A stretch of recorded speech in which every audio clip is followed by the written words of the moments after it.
Automated tailor machine المعروف A T M کا استعمال تو اب لگ بھگ ہر فرد ہی کرتا ہے اور اکثر اس سے رقم نکلوانے کے لیے استعمال ہونے والے کارڈز میں 4 ہندسوں کا پن کوڈ استعمال ہوتا ہے۔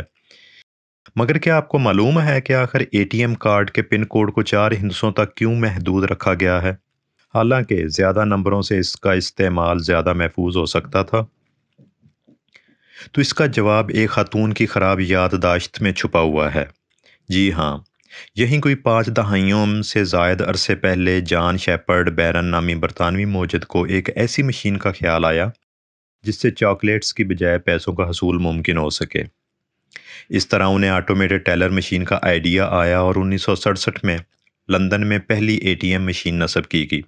مگر مشین کی تیاری کے ساتھ ساتھ جان شیپرڈ کو یہ احساس بھی ہوا کہ صارف کے تحفظ کے لیے بھی کچھ کرنا ہوگا، تو اس کا حل پن کوڈ کی شکل میں نکالا گیا۔ اپنے پرانے فوجی نمبر کو ذہن میں رکھتے ہوئے جان شیپرڈ نے ابتدائی طور پر 6 ہندسوں کے کوڈ کو تیار کیا، مگر ایک انٹرویو میں انہوں نے بتایا کہ ان کی اہلیہ کیرولین نے اس خیال کو کچن میں بات کرتے ہوئے مسترد کر دیا۔ انہوں نے بتایا کہ میری اہلیہ کا کہنا تھا کہ وہ صرف 4 ہندسوں کو ہی یاد رکھ سکتی ہے اور کیرولین کی وجہ سے ہی 4 ڈیجٹ پن کوڈ عالمی معیار۔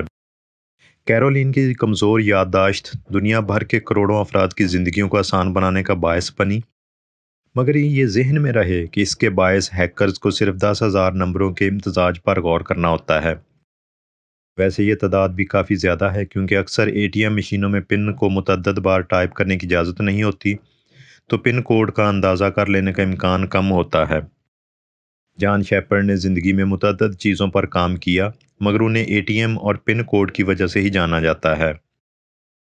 مگر انہیں اس کی اہمیت کا احساس اس وقت ہوا جب وہ اپنی اہلیہ کے ساتھ تعطیلات منانے تھائی لینڈ گئے، جہاں ایک کاشتکار نے اپنی ٹوپی سے کارڈ نکال کر ایک کیش مشین کو استعمال کیا۔ اس وقت جان شیپرڈ کو احساس ہوا کہ انہوں نے کس حد تک دنیا کو بدل دیا ہے۔ اب دنیا بھر میں لاتعداد اے ٹی ایم مشینیں نصب ہیں، یہاں تک کہ انٹارکٹیکا میں بھی اسے نصب کیا گیا ہے۔